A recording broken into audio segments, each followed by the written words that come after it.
Big boss season 7 ഇപ്പോഴൊരു award നൈറ്റാണ് നടന്നത്. അതിൽ 17 ക്വസ്റ്റ്യൻസ് അടങ്ങിയ ഓരോ ബാലറ്റ് പേപ്പർ ഓരോരുത്തർക്കായി നൽകും. അവർ ഓരോരുത്തരും അത് പൂരിപ്പിച്ചൊരു ഗ്ലാസ് ബോക്സിൽ നിക്ഷേപിക്കണം.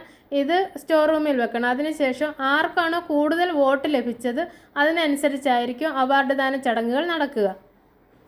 ഈ ബാലറ്റ് പേപ്പറിൽ 17 ക്വസ്റ്റ്യൻസ് ആണ് ഉണ്ടായിരിക്കുന്നത്. ഈ 17 ക്വസ്റ്റ്യൻസിൻ്റെ ആൻസർ ഓരോരുത്തരെ തിരഞ്ഞെടുക്കണം. അതായത് ഒന്നാമത്തെ ക്വസ്റ്റ്യൻ, ഇപ്പോൾ പുറത്തിറങ്ങിയാൽ ആരും മൈൻഡ് ചെയ്യാൻ സാധ്യതയില്ലാത്ത വ്യക്തി, അല്ലെങ്കിൽ പുറത്തിറങ്ങിയാൽ ഏറ്റവും കൂടുതൽ മൈൻഡ് ചെയ്യാൻ ഏറ്റവും കൂടുതൽ തിരിച്ചറിയാൻ സാധ്യതയുള്ള വ്യക്തി, അതുപോലെ തന്നെ ആരും ഉദ്ഘാടനത്തിന് വിളിക്കാൻ സാധ്യതയില്ലാത്ത വ്യക്തി, ഏറ്റവും കൂടുതൽ ഉദ്ഘാടനം ലഭിക്കുന്ന വ്യക്തി, ഇങ്ങനെ തുടങ്ങി 17 ക്വസ്റ്റ്യൻസ് ആണ്. ഇതിൻ്റെ ഏറ്റവും അവസാനം പുറത്തിറങ്ങിയാൽ കിഡ്നാപ്പ് ചെയ്യപ്പെടാൻ സാധ്യതയുള്ള വ്യക്തിയുണ്ട്, പുറത്തിറങ്ങിയാൽ ഒരു ലോൺ പോലും കിട്ടാൻ സാധ്യതയില്ലാത്ത വ്യക്തിയുണ്ട്, ഏറ്റവും കൂടുതൽ ഈ അവാർഡിന് ശേഷം ഇനി ഒരിക്കലും ഒരു അവാർഡും കിട്ടാൻ സാധ്യതയില്ലാത്ത വ്യക്തി, അതുപോലെ ഏറ്റവും ലാസ്റ്റ് ഷോ തീരുന്ന ദിവസം പുറത്തിറങ്ങിയാൽ ആരാധക വൃന്ദങ്ങളാൽ ചുറ്റപ്പെടാൻ സാധ്യതയുള്ള വ്യക്തി, അങ്ങനെ 17 ക്വസ്റ്റ്യൻസ് ഉണ്ട്. ഈ 17 ക്വസ്റ്റ്യൻസിൽ ഓരോരുത്തരും ഓരോരുത്തരുടെ പേര് പൂരിപ്പിച്ച് ഇടും. അതിൽ ഏറ്റവും കൂടുതൽ വോട്ട് നൽകുന്ന അതിനനുസരിച്ചായിരിക്കും അവാർഡ് ലഭിക്കുക.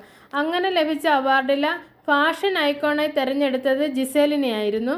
അതുപോലെ ക്രിയേറ്റർ ഓഫ് മാസ് ഡയലോഗ്സ് ഷാനവാസിൻ്റേതായിരുന്നു. അതുപോലെ വെളിയിലിറങ്ങിയാൽ ഏറ്റവും പെട്ടെന്ന് കിഡ്നാപ്പ് ചെയ്യപ്പെടാൻ സാധ്യതയുള്ള വ്യക്തി ആരാണെന്നുള്ള ചോദ്യത്തിന് അനുമോളെയാണ് എല്ലാവരും ചേർന്ന് തിരഞ്ഞെടുത്തത്. ഇതിന് അനുമോളെ അവാർഡിനെ ക്ഷണിക്കുന്ന സമയത്ത് അനുമോൾ പറയുന്നുണ്ട്, ഈ ഒരു അവാർഡ് ഞാൻ ഒട്ടും പ്രതീക്ഷിച്ചില്ല, എങ്കിലും ഞാൻ സന്തോഷപൂർവ്വം ഇത് ഏറ്റുവാങ്ങുന്നു എന്ന് പറയുന്നുണ്ട്. പുറത്തിറങ്ങിയാൽ ഒരു ലോൺ പോലും കിട്ടാത്ത വ്യക്തി എന്നതിൽ ജിഷിനെയാണ് ഇവർ തിരഞ്ഞെടുത്തിരിക്കുന്നത്.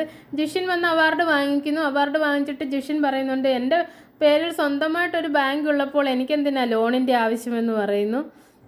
നെവിനും അനുമോൾക്കുമൊക്കെ ഒന്നിൽ കൂടുതൽ അവാർഡുകൾ ലഭിക്കുന്നുണ്ട് ഇതിൻ്റെ അകത്തിൽ.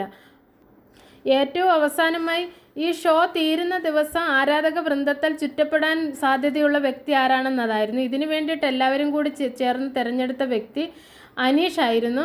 അനീഷ് വന്ന് അവാർഡൊക്കെ ഏറ്റുവാങ്ങി സന്തോഷപൂർവ്വം പറയുന്നുണ്ട്. ഭയങ്കര സന്തോഷത്തോട് പ്രൗഡ് മൂമെൻ്റാണ് അനീഷ് നിൽക്കുന്നത്.